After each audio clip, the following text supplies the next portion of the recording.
Assalamualaikum warahmatullahi wabarakatuh. Apa kabar teman-teman? Semoga kalian sehat selalu. Kami dari kelompok 7 ingin mempresentasikan tentang Managing Digital Communications, Online, Social Media, and Mobile. Sebelumnya saya akan memperkenalkan anggota kelompok kami.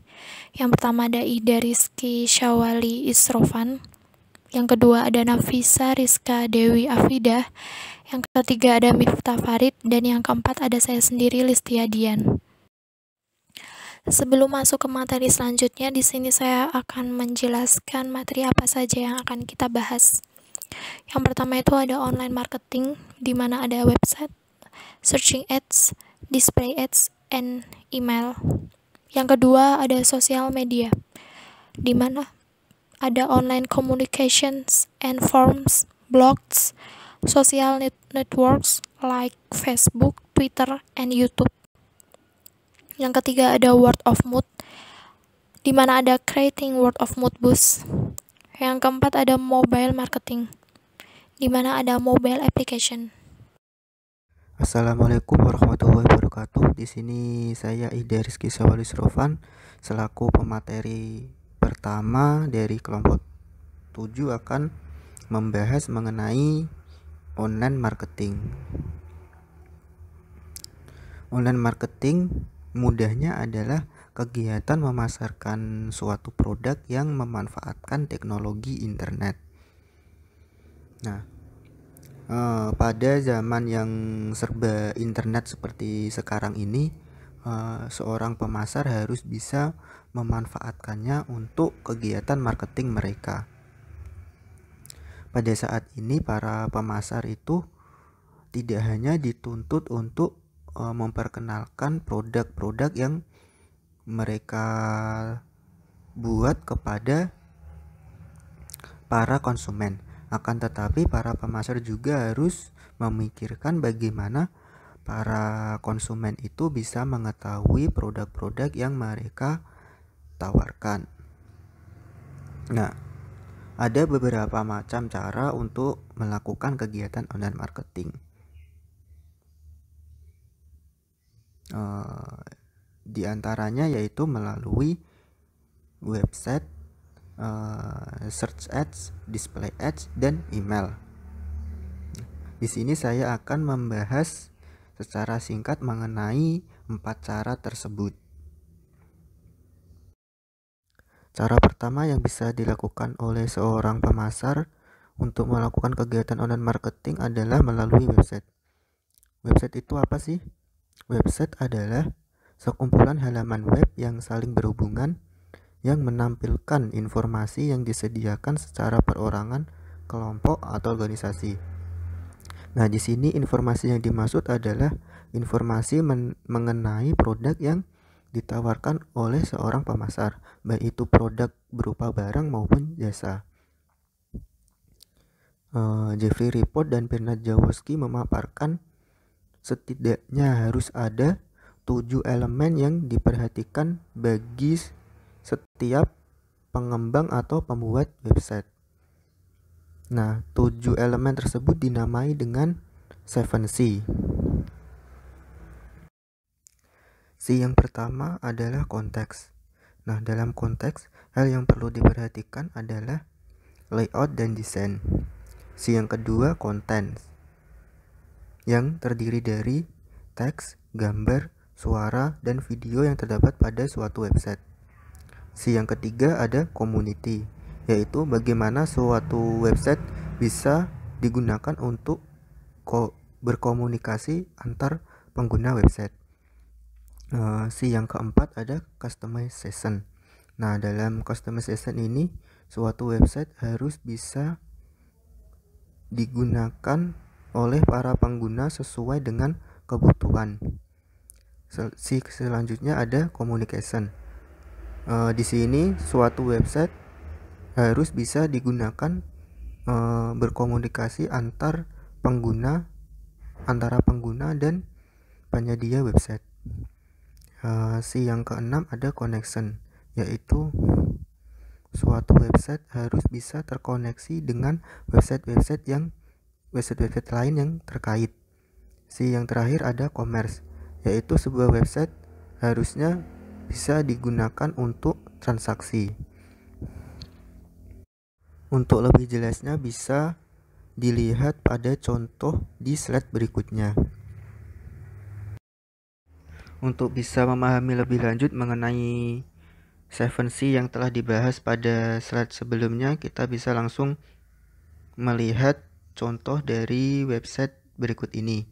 Di sini kami mengambil contoh website yang dimiliki oleh salah satu perbankan syariah yang ada di Indonesia, yaitu website dari Bank Mandiri Syariah. Langsung saja kita kaitkan website Bank Mandiri Syariah dengan aturan 7C. C pertama adalah konteks. Nah, berkaitan dengan konteks, hal yang perlu diperhatikan adalah layout dan desain. Nah, kita bisa melihat di sini penggunaan desain yang dipakai pada website Bank Mandiri Syariah bisa dikatakan bersih dikarenakan tidak adanya tulisan-tulisan atau gambar-gambar yang mengganggu yang sekiranya akan membingungkan para pengunjung. Nah, dari segi layout di sini susunan menu-menu yang dipakai atau yang diterapkan pada website Bank Mandiri Syariah juga bisa dibilang sudah tersusun dengan rapi. Bisa dilihat di sini paling atas ada menu customization, kemudian di bawahnya ada menu Mandiri Syariah Link. Di bawahnya ada menu-menu yang menampilkan berita-berita terbaru mengenai Bank Mandiri Syariah. Kemudian ada menu yang menampilkan produk-produk yang ditawarkan oleh Bank Mandiri Syariah. Nah, selanjutnya dari segi konten yang meliputi tulisan, gambar, suara, dan video yang terkandung pada sebuah website. Nah, dilihat dari tulisan-tulisan yang dipakai pada website Bank Mandiri Syariah bisa dikatakan sudah baik dikarenakan font atau jenis tulisan yang dipakai bisa dibaca dengan mudah oleh para pengunjung website. Dari penggunaan gambar juga bisa dikatakan sudah tepat dan mencerminkan menu yang dibuat. Misalkan di sini menu menabung. Penggunaan gambar pada menu menabung pada website Bank Mandiri Syariah sudah mencerminkan dari kegiatan menabung itu sendiri. Oleh karena itu penggunaan gambar di website Bank Mandiri Syariah sudah bisa dikatakan tepat. Di sini juga pada menu investasi penggunaan gambarnya juga sudah melambangkan atau mencerminkan kegiatan investasi. Selanjutnya berkaitan dengan community, yaitu bagaimana suatu website bisa digunakan oleh para penggunanya untuk saling berkomunikasi. Mungkin pada website Bank Mandiri Syariah, para pengguna tidak bisa langsung berkomunikasi di website Bank Mandiri Syariah. Akan tetapi di website Bank Mandiri Syariah terdapat sosial media yang dimiliki oleh Bank Mandiri Syariah. Nah, pada sosial media inilah para pengunjung atau para nasabah bisa saling berkomunikasi. Selanjutnya dari segi customization. Nah, pada website Bank Mandiri Syariah ini bisa dibilang customization-nya cukup lengkap. Bisa dilihat pada kotak hijau di gambar. Di sini bisa dilihat ada beberapa menu yang menampilkan customization yang bisa dilakukan pada website Bank Mandiri Syariah. Misalnya paling kiri ada tentang kami dan sebelahnya ada konsumer, sebelahnya lagi ada bisnis dan seterusnya. Nah, berarti di sini para pengunjung bisa langsung mengklik menu sesuai dengan kebutuhan mereka. Jika mereka mau mengetahui profil dari Bank Mandiri Syariah, bisa langsung memilih menu tentang kami. Begitu pula jika mereka menginginkan produk-produk yang berkaitan dengan konsumen atau kegiatan konsumsi, bisa langsung mengklik menu konsumer. Jika para pengunjung menginginkan produk-produk yang berkaitan bisnis, bisa langsung mengklik menu yang bertuliskan bisnis. Kemudian dari segi communication, yaitu bagaimana sebuah website bisa digunakan untuk komunikasi antara para pengunjung dan penyedia website. Pada website Bank Mandiri Syariah, di sini terdapat menu layanan nasabah. Nah, pada menu layanan nasabah inilah para pengguna atau para nasabah yang mengunjungi website Bank Mandiri Syariah bisa langsung berkomunikasi dengan Bank Mandiri Syariah. Pada website Bank Mandiri Syariah juga terdapat call center Mandiri Syariah yang bisa dihubungi kapan saja. Selanjutnya dari segi connection. Nah, pada website Bank Mandiri Syariah di sini sudah memiliki koneksi dengan website-website yang terkait. Misalnya website dari OJK. Nah, di sini berarti para nasabah yang mau melihat aturan-aturan mengenai produk-produk yang ditawarkan oleh Bank Mandiri Syariah bisa langsung mengklik tulisan OJK. Tidak usah membuka website OJK lagi. Nah, kemudian dari segi commerce, yaitu suatu website bisa digunakan untuk bertransaksi. Di sini website dari Bank Mandiri Syariah sudah menyediakan menu tersebut. Para pengguna bisa langsung melakukan transaksi dengan mengklik menu from transaksi yang tersedia pada website Bank Mandiri Syariah. Nah, kalau dilihat dari mulai dari konteks dan commerce, bisa disimpulkan bahwa website Bank Mandiri Syariah ini bisa dikatakan sebagai website yang efektif.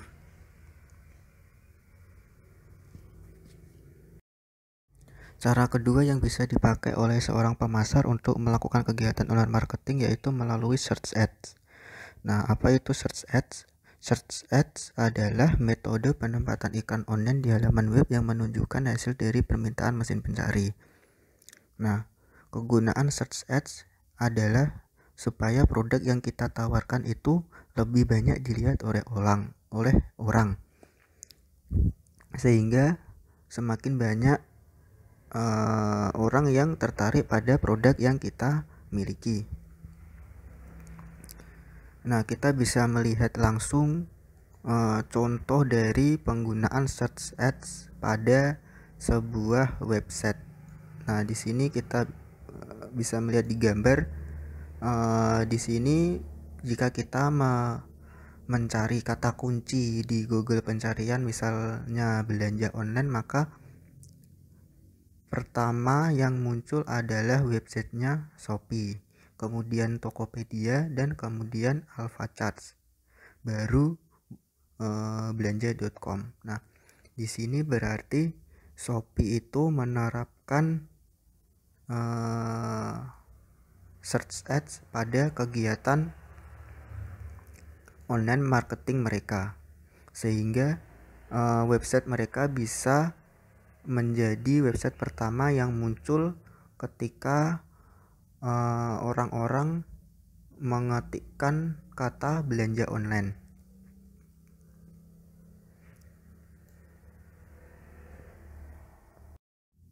Pada dasarnya penggunaan search ads itu kita melakukan kontrak dengan perusahaan yang menyediakan jasa search ads. Nah, misalnya dalam contoh di gambar di sini pihak dari Shopee, Tokopedia, Alfacart di sini dia memiliki kontrak dengan Google melalui Google AdWords, sehingga website yang dia miliki bisa muncul di bagian atas sebuah pencarian. Nah, aslinya jika kita jika kita mengetik belanja online, aslinya itu yang muncul pertama kali itu bukan 3 website yang ada tulisan iklannya ini, melainkan website dari belanja.com. Dikarenakan 3 website ini melakukan berlangganan dengan Google AdWords, jadi algoritma Google itu mendahulukan 3 website yang berlangganan dengan Google AdWords. Jadi 3 website yang ada tulisan iklan ini bisa berada di atas dari website belanja.com. Nah, di sini kami tidak akan membahas dengan detail apa itu search ads dan bagaimana mekanisme melakukan search ads, tetapi di sini kita akan membahas sedikit mengenai apa itu search engine optimization. Nah, search engine optimization adalah suatu cara supaya produk yang kita jual bisa muncul paling atas dari suatu pencarian. Nah, di sini yang menerapkan SEO dengan baik adalah dari website belanja.com, dikarenakan dia tanpa menggunakan iklan pun dia bisa menduduki peringkat keempat teratas dari sebuah pencarian belanja online. Nah, ada beberapa cara untuk memaksimalkan sebuah search engine optimization.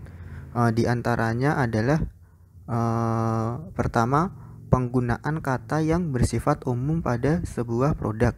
Nah, penggunaan kata yang bersifat umum diharapkan bisa membantu sebuah produk untuk muncul pada sebuah pencarian. Nah, kemudian yaitu produk yang misalkan kita jual dan kita cantumkan di website kita itu harus menggunakan deskripsi yang nantinya akan menjadi perwakilan kata yang dicari oleh para pengguna. Misalnya kita menjual sebuah sepeda. Nah, kita mendeskripsikan sepeda itu, misalnya sepeda itu bla bla bla bla. Nah, nanti di sebuah pencarian misalkan ada yang mencari sepeda berwarna merah. Nah, berarti kalau kita tadi di deskripsi produk yang kita jual ada tulisan sepeda yang berwarna merah, berarti nantinya kalau ada orang yang mencari sepeda berwarna merah di Google, maka algoritma Google akan mencantumkan produk yang kita tawarkan. Nah, akan tetapi di sini perlu diingat bahwa deskripsi dari produk itu tidak boleh mengandung hal-hal bohong yang kita bisa kenal sebagai clickbait, yang kita mencantumkan hal-hal yang tidak ada pada produk yang kita tawarkan. Nah, kemudian produk yang kita tawarkan itu seharusnya bisa diidentifikasi atau dikenali menggunakan 2 kata atau minimal 2 kata. Misalnya kita menjual buku yang berjudul apa. Nah, jadi kalau kita misalnya ada orang yang mencari buku sejarah, maka buku kita itu harus misal kita mau menjual buku sejarah. Nah, jadi nanti kalau ada orang yang mencari buku sejarah, maka buku kita itu bisa sesuai dengan hasil pencarian orang tersebut. Begitu pula kalau misalnya ada orang yang mencari di situ hanya sejarah, maka diharapkan produk yang kita jual itu bisa terkait juga dengan kata kunci sejarah. Nah, kemudian di sini kita bisa memanfaatkan data-data yang kita sudah peroleh untuk mengetrack atau melihat kebiasaan-kebiasaan orang-orang dalam melakukan pencarian. Nah, jika kita bisa mengetahui kebiasaan orang-orang dalam melakukan pencarian, kita tentunya bisa lebih bisa untuk menggunakan kata-kata yang kita terapkan pada produk yang kita tawarkan, sehingga produk yang kita tawarkan itu bisa muncul pada pencarian yang dilakukan oleh orang-orang. Mungkin penggunaan SEO ini tidak seefektif kalau kita melakukan langganan misalnya pada Google AdWords, dikarenakan algoritma Google itu yang mendahulukan website-website atau produk-produk yang dikaitkan dengan Google AdWords. Penggunaan SEO tanpa Google AdWords akan menggunakan waktu yang atau membutuhkan waktu yang cukup lama untuk naik ke posisi teratas, dikarenakan lagi-lagi kebijakan algoritma yang diterapkan oleh pihak-pihak yang berkaitan dengan search engine, misalnya Google, atau contoh lain misalnya Apple atau yang lainnya. Misalnya contoh lain lagi itu misal ada search engine lain, misal ada Bing, ada Yahoo, itu juga mempunyai algoritma masing-masing dalam penentuan search ads maupun SEO yang mereka terapkan. Cara ketiga untuk melakukan online marketing yaitu melalui display ads. Nah, display ads adalah iklan yang berisi teks atau gambar yang dibayar perusahaan untuk ditempatkan di situs web yang relevan. Nah, bisa dilihat di dalam gambar, di situ ada website dari Tribun News. Nah, pada website Tribun News di situ terdapat beberapa display ads yang ditampilkan, misalnya ada JDID dan Shopee. Nah, tentunya penampilan display ads dari JDID dan Shopee tentunya relevan dengan website dari Tribun News yang menampilkan beberapa berita. Nah, akan tetapi penampilan dari display ads kadangkala bisa membuat para pengunjung dari suatu website menjadi terganggu dikarenakan ukurannya yang terlalu besar. Cara keempat yang bisa dilakukan untuk melakukan kegiatan online marketing yaitu melalui email. Nah, penggunaan email memungkinkan pemasar untuk menginformasikan dan berkomunikasi dengan pelanggan dengan biaya lebih murah. Nah, jadi email ini biayanya lebih murah daripada penggunaan website, search ads dan display ads. Nah, tetapi biasanya penggunaan email ini digunakan oleh perusahaan-perusahaan yang sudah besar, dikarenakan perusahaan-perusahaan tersebut sudah memiliki data-data mengenai email para customernya atau para pelanggannya. Nah, ada beberapa cara yang bisa pemasar lakukan untuk memaksimalkan penggunaan email untuk kegiatan online marketing. Nah, bisa dilihat di dalam kotak yang berwarna biru. Di situ terdapat beberapa cara untuk memaksimalkan email untuk kegiatan online marketing. Cara pertama yaitu berikan para customer atau para pelanggan sebuah alasan untuk merespon email yang perusahaan kirim atau email yang para pemasar kirim. Nah, bisa dilihat di contoh di situ kami mengambil contoh dari online marketing yang melalui email. Nah, Di sini kami mengambil contoh dari Grab. Nah, di sini pihak Grab mengirimkan email kepada pelanggannya mengenai tawaran-tawaran yang ditawarkan Grab melalui GrabFood. Nah, berarti di sini dengan kata lain pihak Grab itu memberikan alasan kepada para pelanggan untuk merespon email yang mereka kirim. Cara kedua yaitu dengan mempersonalize konten yang terdapat pada sebuah email.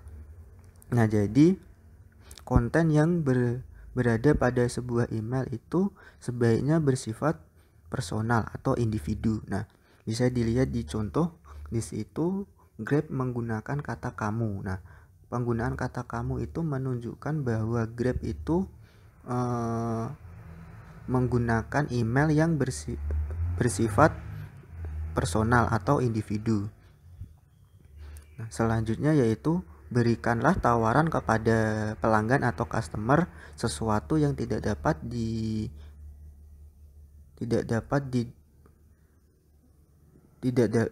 bisa didapatkan kecuali melalui email. Nah, di sini bisa dicontohkan yaitu misalnya ada sebuah perusahaan misalnya kayak Tokopedia. Nah, Tokopedia itu mengirimkan email kepada pelanggannya. Misalnya Tokopedia menawarkan diskon 50%. Nah, diskon 50% tersebut hanya bisa digunakan ketika kita mengklik sebuah link yang berada pada email yang sudah dikirim dari pihak Tokopedia. Nah, jadi pihak Tokopedia itu menawarkan sesuatu kepada para pelanggannya, sebuah tawaran yang hanya bisa didapat ketika kita membuka email yang sudah pihak Tokopedia kirim. Nah, kemudian cara selanjutnya yaitu berikanlah kemudahan para pelanggan untuk membuat pilihan. Nah, di sini bisa dicontohkan yaitu seperti email yang dikirimkan misalnya kayak Spotify. Nah, di situ misalnya kita kalau berlangganan Spotify pada akhir langganan itu biasanya pihak Spotify mengirimkan kita sebuah email. Nah, di email tersebut pihak Spotify itu memberikan pilihan kepada para pelanggannya untuk tetap berlangganan atau tidak. Nah, berarti di situ pihak Spotify memberikan opsi kepada para customernya atau para pelanggannya. Nah, yang kelima yaitu dengan cara mengkombinasikan email dengan media sosial lainnya. Baik, di sini saya akan mencoba sedikit menjelaskan tentang apa sih itu sosial media atau media sosial dalam digital marketing. Nah, manfaat media sosial dalam sarana digital marketing yaitu untuk berkomunikasi dan berinteraksi secara online dengan klien pada suatu bisnis.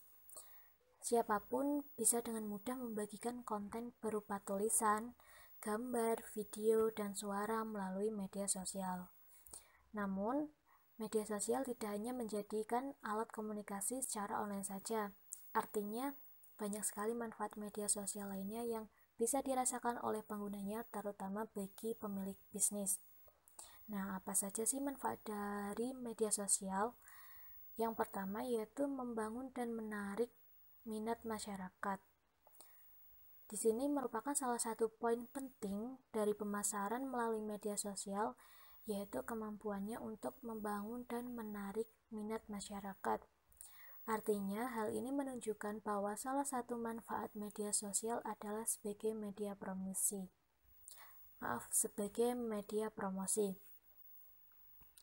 Sebagai pemilik bisnis, perusahaan memiliki kesempatan untuk berinteraksi dengan konsumen melalui media sosial. Dari situlah, perusahaan dapat membangun dan menarik minat mereka melalui komunikasi yang efektif atau konten-konten yang dibagikan. Nah, dalam memasarkan produk melalui media sosial ini akan banyak sekali memunculkan berbagai respon dari masyarakat. Artinya, respon masyarakat terhadap media sosial ini sangat bervariasi, mulai dari respon positif hingga negatif bisa dirasakan oleh setiap pemilik akun media sosial. Nah, untuk mendapatkan respon yang baik dari masyarakat, perusahaan harus memperhatikan cara pemasaran online yang efektif dan baik. Salah satunya dengan memberikan konten yang mampu menjawab pertanyaan atau kebutuhan konsumen itu sendiri. Nah, ketika apa yang diinginkan itu telah sesuai, maka konsumen ini akan tertarik dan mulai menyukai produk yang dipromosikan. Bahkan mereka tidak segan menjadi customer service untuk menjawab berbagai pertanyaan dan keluhan dari para konsumen lainnya melalui media sosial itu sendiri. Sehingga melalui media sosial, suatu perusahaan dapat mengetahui produk seperti apa yang diinginkan oleh konsumen. Bahkan, perusahaan dapat mengetahui tren dan persaingan produk macam apa yang terdapat di pasaran. Feedback berupa saran dan kritik pada media sosial bisa menjadi dasar bagi pemilik bisnis untuk mengembangkan produk terbaru.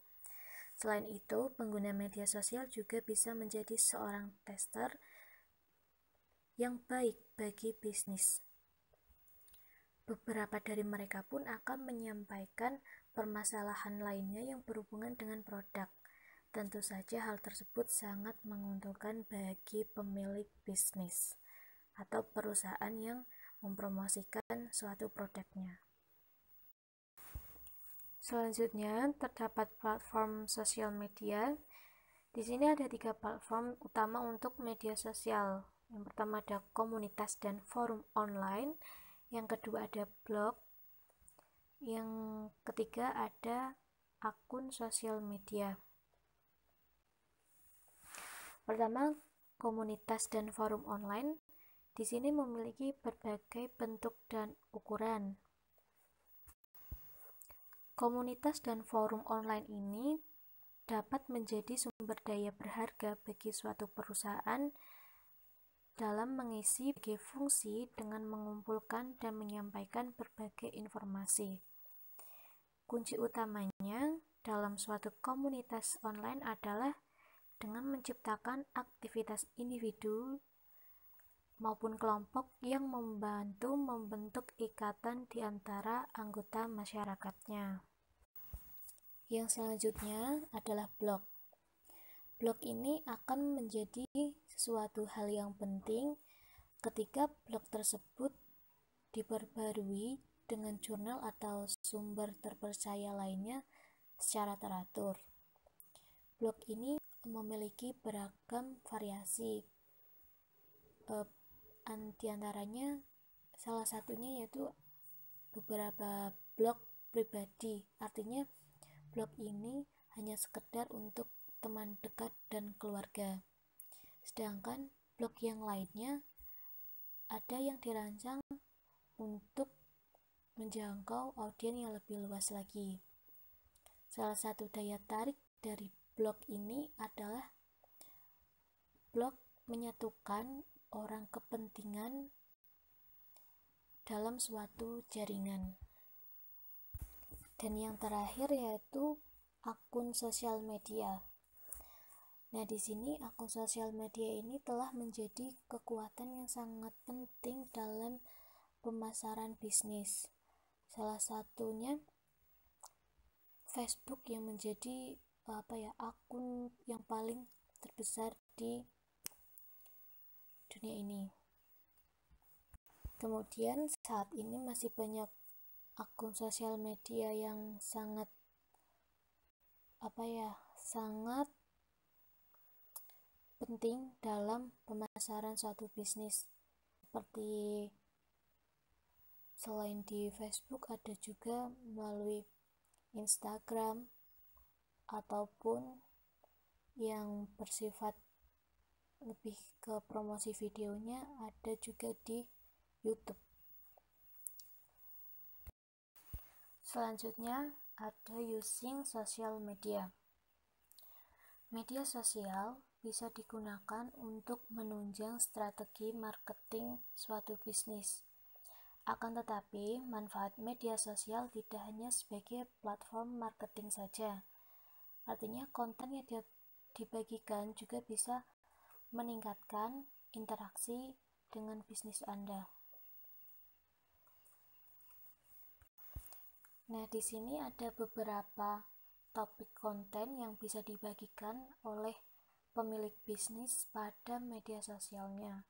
Yang pertama ada learn and improve. Nah, dengan konten ini perusahaan bisa mengedukasi para customer dan meyakinkan bahwa produk perusahaan tersebut mampu mengoptimalkan kegiatan atau kebutuhan mereka. Yang kedua ada explore and discover. Nah, di sini customer menginginkan hal yang kreatif dan cara-cara baru dalam menggunakan produk Anda. Maka konten tipe inilah yang dibutuhkan. Yang terakhir ada question and answer. Seperti layaknya customer service, konten jenis ini dapat berisi pertanyaan dan jawaban yang akan membantu customer menggunakan produk Anda secara lebih baik lagi. Karena di sini siapapun kan mempunyai keluhan ketika menghadapi sesuatu yang tidak berjalan sebagaimana mestinya. Karena pada dasarnya sekarang ini perkembangan zaman sudah berubah. Jika pada dahulu keluhan lebih banyak disampaikan melalui telepon, sedangkan pada era digital seperti ini, customer lebih senang menyampaikan komplain atau keluhan melalui media sosial dibandingkan dengan call center. Alasannya karena media sosial lebih praktis, tidak memakan pulsa lebih banyak, dan juga lebih cepat mendapat respon oleh admin. Sayangnya, banyak di antara pemilik bisnis atau perusahaan yang masih belum mengetahui manfaat media sosial sebagai penunjang customer service. Mereka hanya fokus untuk meningkatkan branding dan melakukan pemasaran melalui media sosial saja. Sedangkan keluhan dan pertanyaan customer pada media sosial justru diabaikan. Selanjutnya adalah kelebihan dari sosial media. Yang pertama yaitu menjangkau dunia. Misalnya ketika kita mencari seseorang, entah itu teman masa kecil, teman sekolah, ataupun teman kuliah, teman kerja, atau kenalan lainnya dari berbagai negara, bisa kita cari melalui media sosial. Karena media sosial ini tidak memiliki batasan wilayah, sehingga kita dapat berinteraksi dengan semua orang dari segala penjuru dunia. Nah, dengan memanfaatkan media sosial, kita dapat menambah teman baru, membangun koneksi bisnis yang lebih luas lagi, mencari berbagai informasi, dan lain-lain. Selanjutnya, dengan media sosial, kita dapat berbagi informasi secara real time.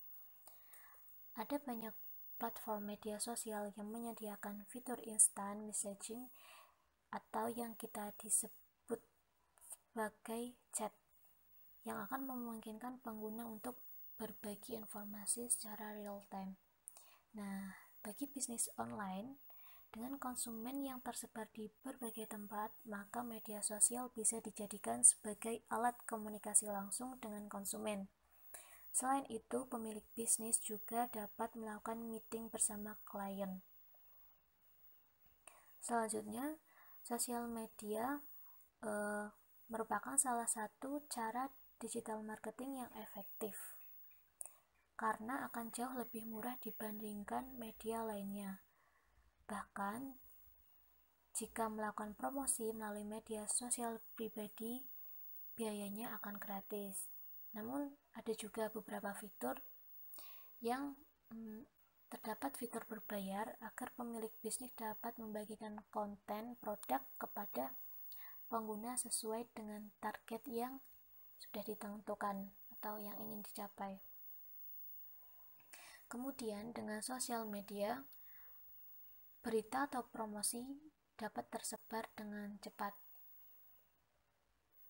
Fitur sharing yang dimiliki oleh media sosial membuat persebaran informasi atau promosi menjadi begitu cepat dari satu akun ke akun yang lainnya, sehingga kalau istilah sekarang itu menjadi viral. Nah, itu beberapa keunggulan dari sosial media. Kalau tadi sudah dijelaskan keunggulan dari media sosial, sekarang mencoba menjelaskan sedikit tentang apa saja yang menjadi kekurangan dari media sosial. Yang pertama ada cyberbullying.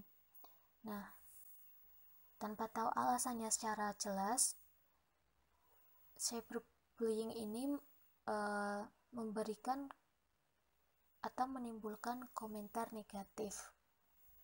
Nah, saran dan komentar negatif yang disampaikan dengan kata-kata kasar justru mengakibatkan perasaan down bagi pemilik akun atau pemilik bisnis. Hal seperti ini juga dapat mengundang orang lain untuk melakukan hal yang sama meskipun tidak mengetahui akar permasalahannya. Yang selanjutnya yaitu adanya penipuan atau pencemaran nama baik. Ada banyak sekali akun palsu yang tersedia di media sosial. Sayangnya sebagian besar dari akun palsu banyak digunakan untuk hal-hal negatif. Salah satunya dengan mengaku sebagai akun resmi seseorang, kemudian mereka mulai melakukan pencemaran nama baik. Selanjutnya, menggunakan sosial media juga akan sangat membuang banyak waktu.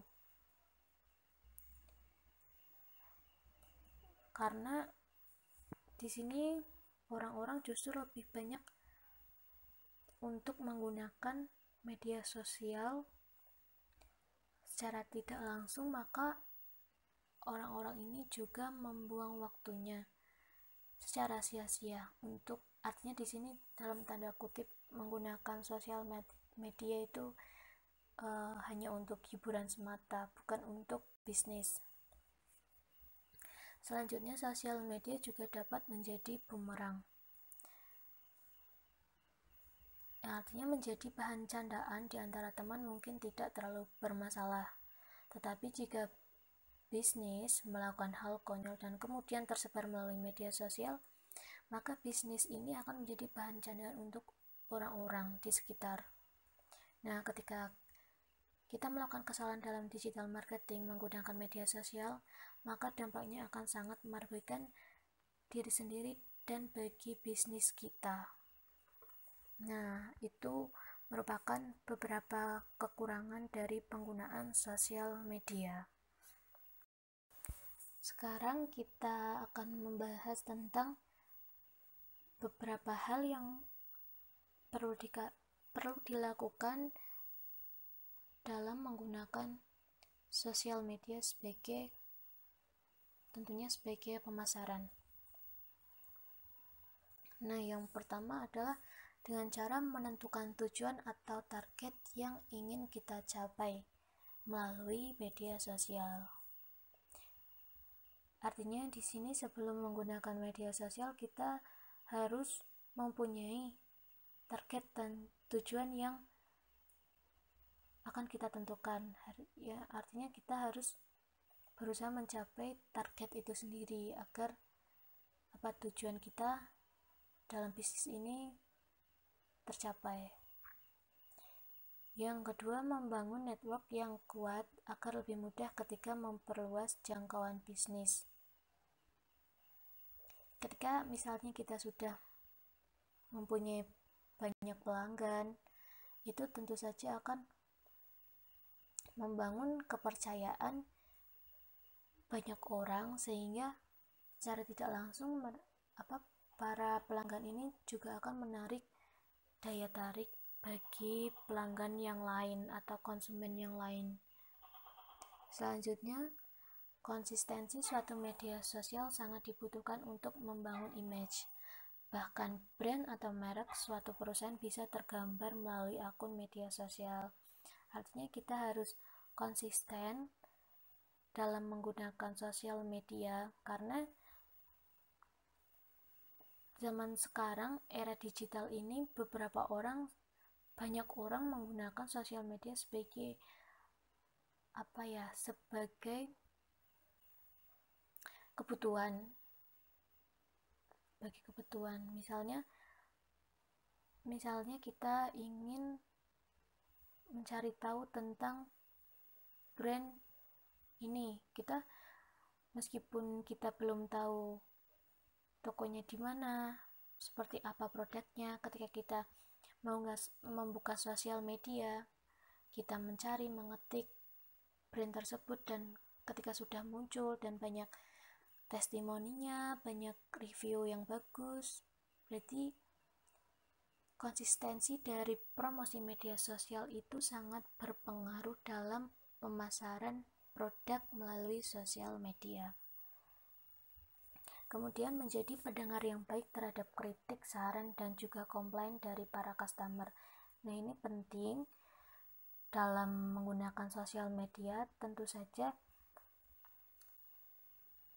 pebisnis harus menjadi pendengar yang baik, bahkan terhadap kritik yang bersifat negatif, karena justru kritik dan saran inilah yang akan justru membangun perusahaan kita atau bisnis kita menjadi lebih baik lagi. Kemudian, membuat konten yang menarik dan menerapkan desain grafis yang luar biasa untuk media sosial. Karena di sini tentu saja kita harus membuat konten semenarik mungkin agar customer tidak bosan dan semakin tertarik. Bisa dengan menggunakan berbagai aplikasi desain grafis dan lainnya.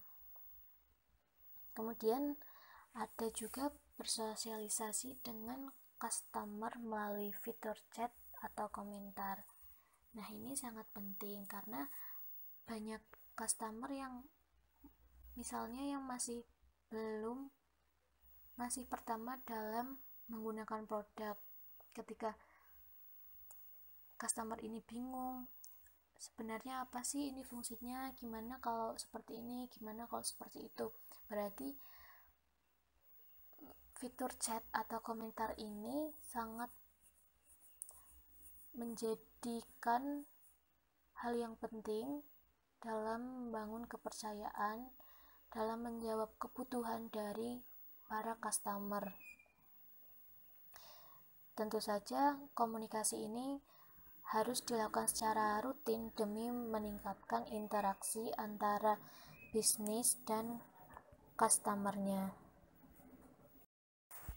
Selanjutnya, tadi kan sudah dijelaskan apa aja yang perlu dilakukan dalam menggunakan sosial media ketika melakukan pemasaran.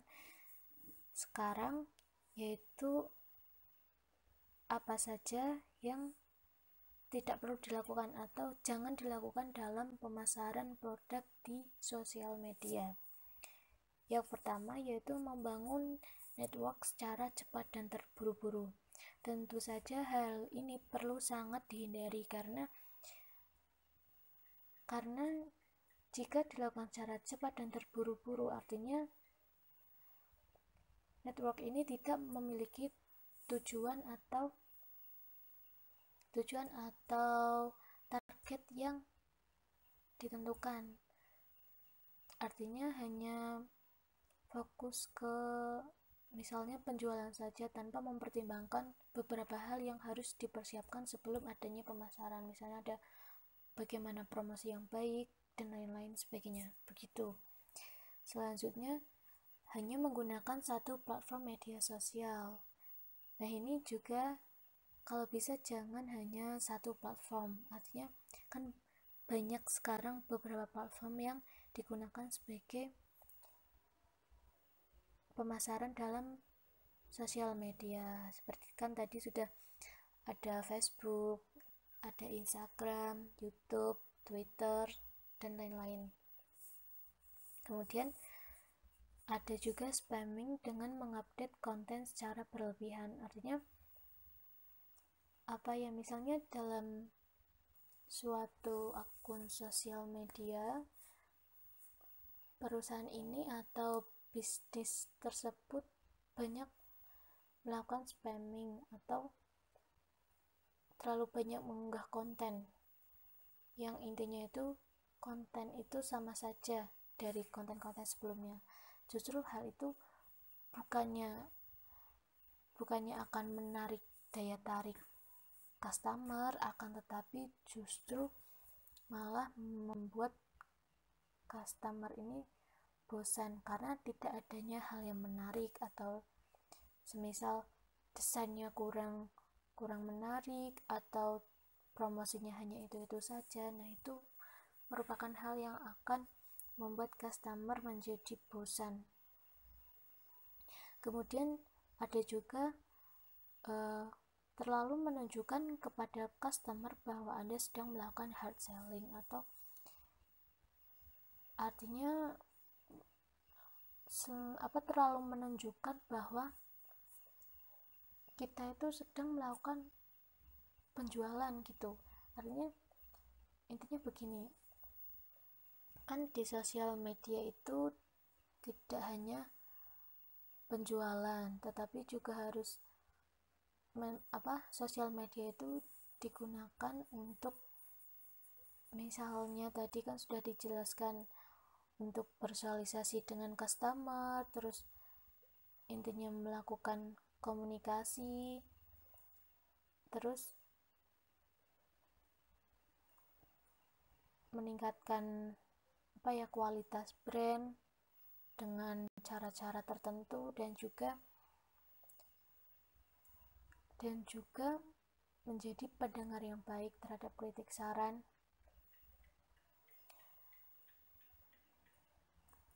Sehingga tidak hanya berfokus pada penjualan saja, tetapi kita harus juga mempertimbangkan beberapa hal yang perlu dilakukan di sosial media.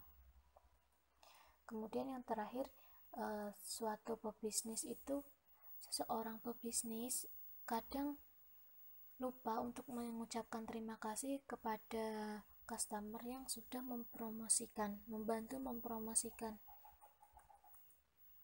Nah, di sini artinya penting bagi seorang pebisnis atau pemilik bisnis untuk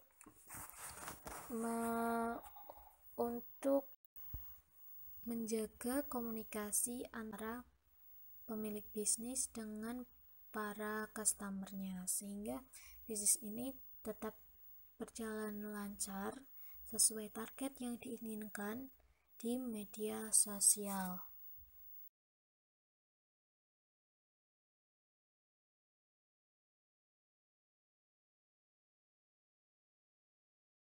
Baik, di sini saya akan menjelaskan tentang word of mouth. Word of mouth sosial media adalah salah satu contoh dari mulut ke mulut online.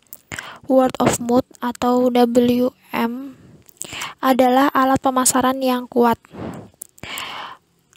AT&T menemukan itu adalah salah satu pendorong penjualan yang paling efektif. Bersama dengan kesadaran iklan tanpa bantuan, beberapa merek telah dibangun hampir secara eksklusif dari mulut ke mulut, di mana word of mouth ini sangat berpengaruh dalam dunia marketing. Di sini saya mengambil contoh dari SodaStream. SodaStream ini merupakan produk yang memungkinkan konsumen untuk mengarbonasi air keran biasa di rumah untuk menggantikan soda yang disimpan. Dibangun dengan pengeluaran media minimal karena kekuatan dari mulut ke mulut. Untuk membantu mempromosikan percakapan tentang merek, perusahaan telah mengambil sampel secara bebas, menggunakan penempatan produk, dan terlibat dengan kelompok afinitas yang mungkin tertarik pada karbonasi rumah karena keunggulan lingkungannya, termasuk berbagai organisasi hijau, atau karena menawarkan kenyamanan tidak harus menyimpan botol dan kaleng. Yang menarik bagi pemilik kapal dan RF CEO Daniel Birnbaum mencatat, "Saya lebih suka berinvestasi dalam PR daripada di iklan, karena dengan PR, itu bukan saya yang bicara, itu orang lain." Setelah memutuskan untuk menargetkan Coke dan Pepsi secara langsung, SodaStream membeli waktu iklan di Super Bowl 2013 dan 2014. Ironisnya, dengan keputusan ini, perusahaan masih mendapat manfaat dari PR dan dari mulut ke mulut karena jaringan melarang iklan awal karena terlalu agresif. Selanjutnya yaitu form of word of mouth, bertentangan dengan pendapat umum. Sebagian besar kata dari mulut ke mulut tidak dihasilkan secara online.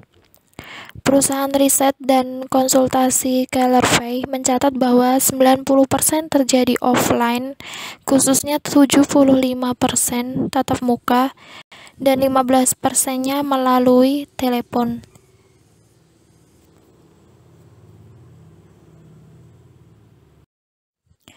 Kellervay juga mencatat bagaimana periklanan dan WM terkait erat.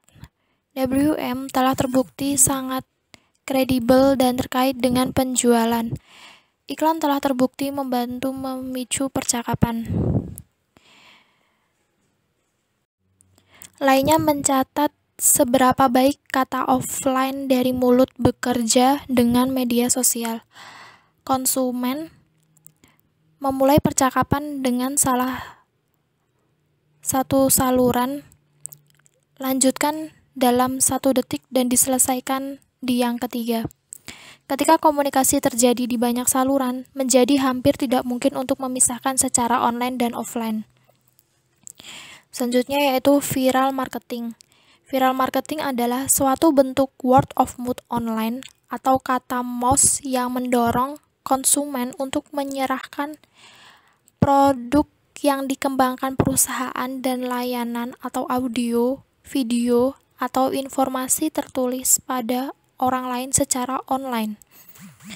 Dengan situs konten yang dibuat pengguna seperti YouTube, Vimeo, dan Google Video, konsumen dan pengiklan dapat mengunggah iklan dan video untuk dibagikan oleh jutaan orang.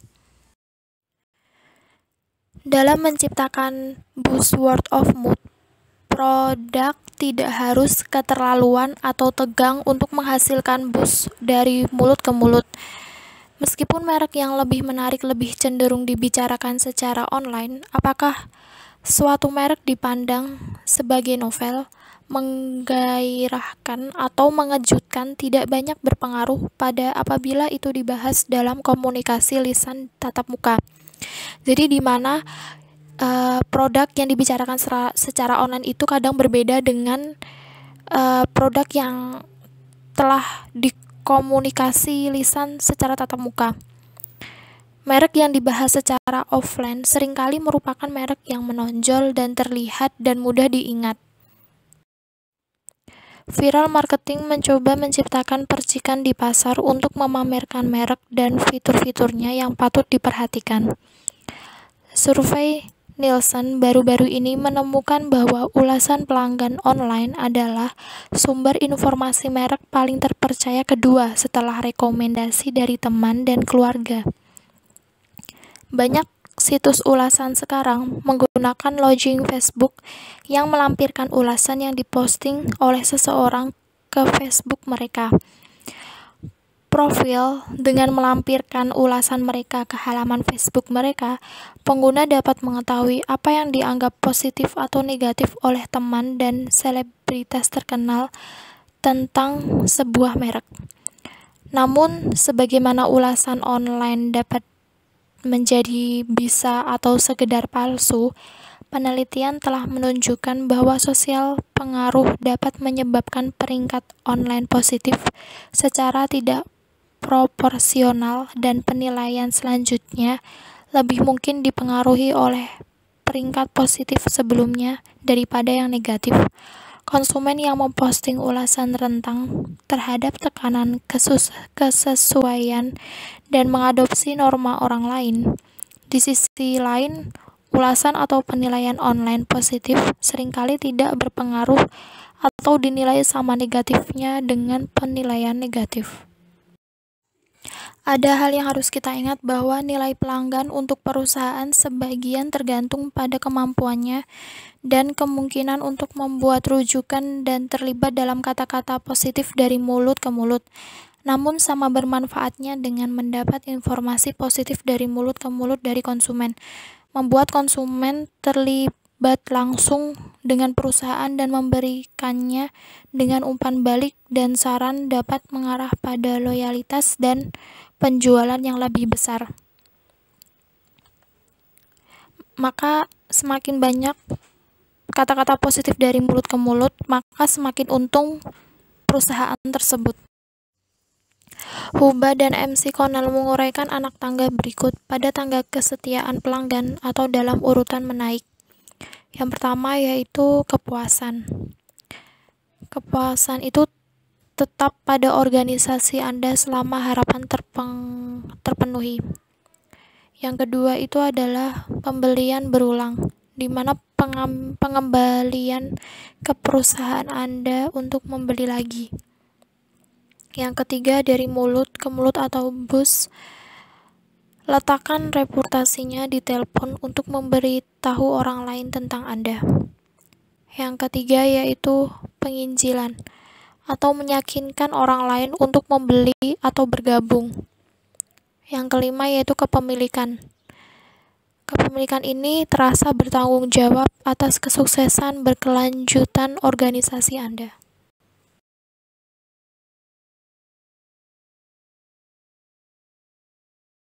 Mobile marketing adalah suatu strategi marketing digital multi-saluran yang digunakan untuk menjangkau audiens melalui smartphone, tablet, dan perangkat seluler lainnya dengan menggunakan situs website, email, SMS, media sosial, dan aplikasi.